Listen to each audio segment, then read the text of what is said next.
Jack Carty. G'day. We're sitting here at the Free Times Cafe in Toronto, Ontario, Canada. Yep. Your first time to Canada? Yeah, that was my first ever show in Canada. Yeah, you just played your first ever show? Yeah. How did it go, and how has your time been so far? I felt the show went really well, and the time here so far has been awesome. Very cold and wet, but lots of fun. Yeah, it's a good place. Very friendly. As the camera might see behind us, it is. It's not snowing and it's not raining. It's something in between right now. It's kind of snailing. Snailing. Snailing. Yeah. Something like that. Yeah. And you're over here. You're promoting your new record.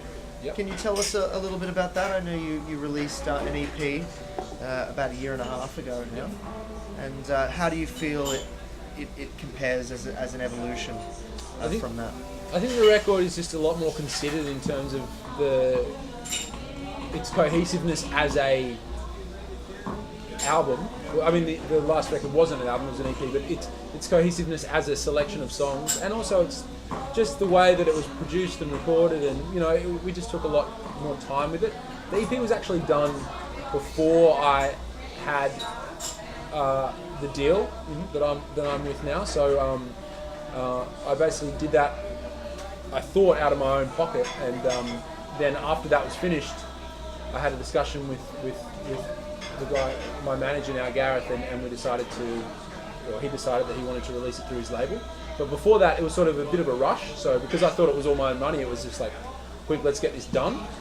But so the album was a really good, it was a great experience for me because it was my first ever experience of recording with. I mean, we did have time constraints. It wasn't like we had all the time in the world, but we had a lot more time to think and try things and play around. But at the same time, I think one of the things we really wanted to do for this record was that we didn't want to overthink things and we didn't want to overproduce things. It was very much like if we got to say, like, there's banjo on the record, so we got the banjo player in and we just stuck a microphone in front of him and then he played it. We didn't muck around for half a day figuring out exactly where the microphone should be, and I think that kind of lends a really nice sort of live aspect to the record. It's certainly not a live album, but it has a nice energy to it, I think.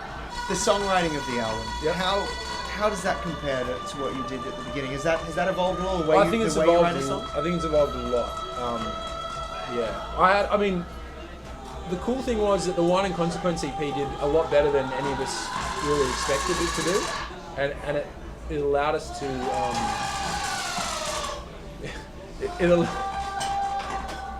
it allowed us to tour Australia and even the US, and so because of that, I had a lot of amazing experiences, met a lot of great people, and I think the main thing was I got a lot more of a perspective of exactly what I want to be as an artist and where I want to go, and I think that's the biggest thing, is that I was writing songs. One in Consequence was kind of me figuring out what I sound like, and then with this record I was writing songs kind of knowing what I sound like, but also wanting to push that. So there's a lot more use of other instrumentations. There's really only 3 songs that have a full band on it in terms of drum kit, bass guitar, guitars, but there's a lot of songs that have a banjo and someone stomping and clapping, or just piano and a guitar, or even there's one song where it's just me and a guitar and then someone whistling. So it's cool, yeah. Like, just listening to the newer material, it just feels like you've become a better guitarist in between albums, and because you're a bit more daring. Daring, that's probably a good way of describing it. I think I'm not sure. Like, I mean, it's been a year and I've been playing guitar a lot in that time, so there's no doubt I've become a better guitarist, because the more you do something, the better you get at it, I guess. But yeah, I think it also was a lot to do with the Wine and Consequence EP. Like, I was, at the time that I wrote those songs, I was playing in other bands that were actual full bands, and like I said, it was kind of like those were songs that came out of me that I sort of at the time thought, I really should get these recorded.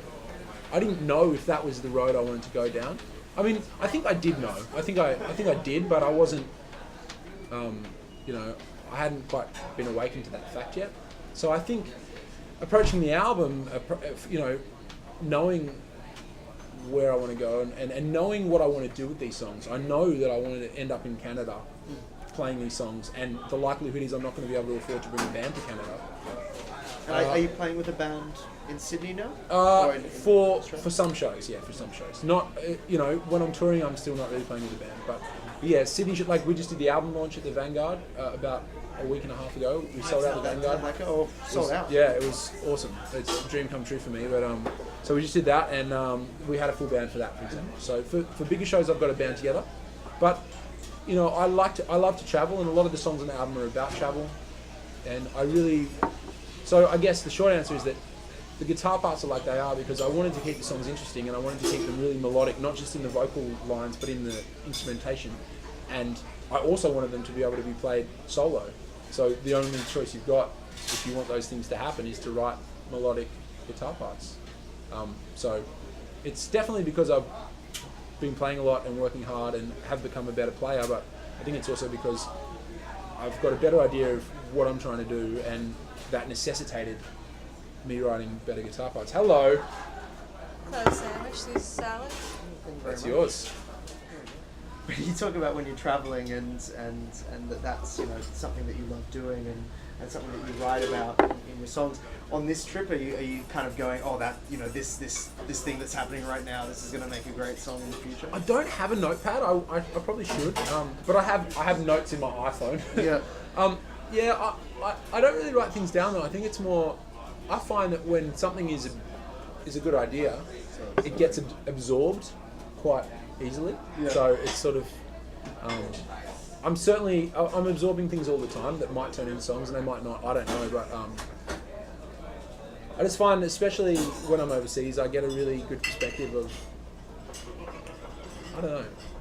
I think taking yourself out of your comfort zone gives you a good perspective of where you're at, and it kind of lets you step outside what you're doing and figure out what you're trying to do and whether you've achieved it or not.